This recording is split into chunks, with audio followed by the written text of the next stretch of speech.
Avant tout, on débranche la batterie.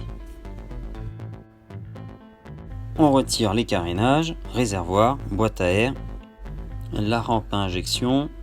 Bien sûr, il va falloir retirer donc les câbles à la poignée, desserrage des pipes d'admission. On débranche tous les connecteurs qui sont sur la rampe à injection.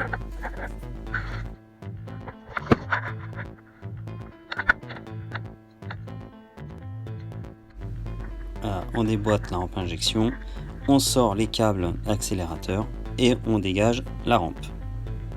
On protège l'intérieur du moteur au niveau des pipes d'admission avec des chiffons.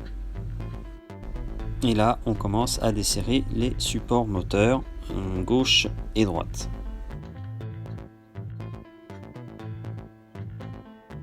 Une fois les supports moteurs donc dégagés du moteur, on va s'attaquer aux supports supérieurs qui sont sur le cadre.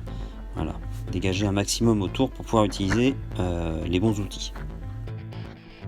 Voilà, donc on dépose toute la face avant, histoire de la mettre complètement nue, cette moto. Donc voilà, donc vous basculez le radiateur vers l'avant, histoire de pouvoir passer les clés en dessous. Comme ça, vous accédez donc à toutes les vis des plaques supérieures.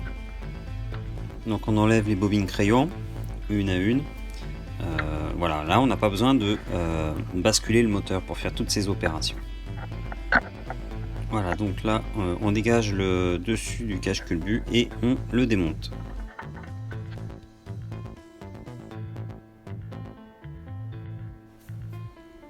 On passe à la dépose du carter du vilebrequin.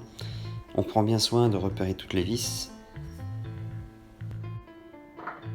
Donc voici le disque d'allumage pour l'avance. Dessus, il y a les repères pour caler le cylindre 1 et 4. Donc on va aller le prendre. On se place sur le sens de rotation de l'aiguille d'une montre.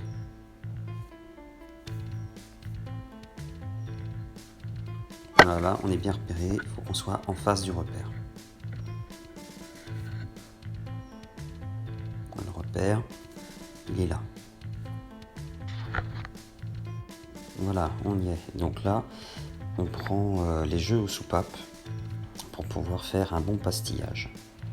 Reportez vos mesures sur un schéma papier. C'est le moment maintenant de démonter toute la distribution pour accéder aux arbres à câbles. Donc là, on dépose les paliers d'arbres à câbles pour pouvoir accéder au poussoir de soupape.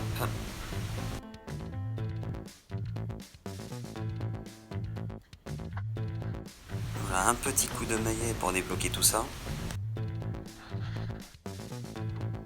Voilà, donc là on va dégager les arbres à câbles.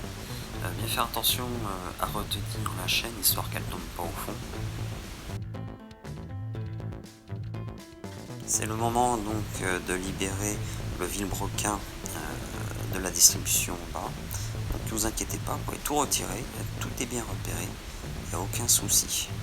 Voilà, donc là on retire le capteur d'allumage. Cette vis là, elle sera à remplacer.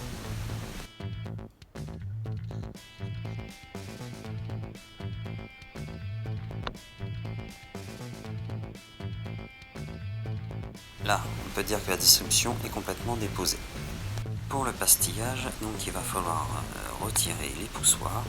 Voilà comment ça se présente, c'est pas bien compliqué. On replace la pastille sur la queue de soupape et on y replace le poussoir avec un filet d'huile. Là, on peut constater l'usure des guides chaînes et également de la chaîne en elle-même. On peut voir qu'elle a grandi, elle s'est allongée plus de 2 mm.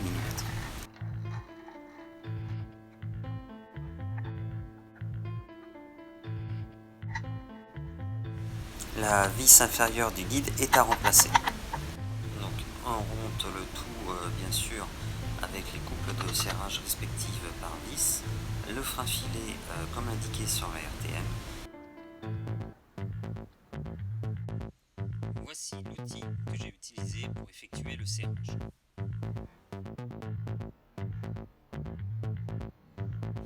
Une fois le bas moteur remis en place, on va pouvoir donc s'attaquer au moteur. Et là, il faut bien remettre les arbres à cam en place pour que la distribution soit super bien calée. Donc on va y compter 28 goupilles pour être sur le bon nombre de dents, comme sur le schéma précédent. Voilà, donc vous pouvez commencer à remonter les paliers. Attention sur les paliers, respectez bien le sens de serrage qui est très important. Le sens de serrage est indiqué dans le RTM.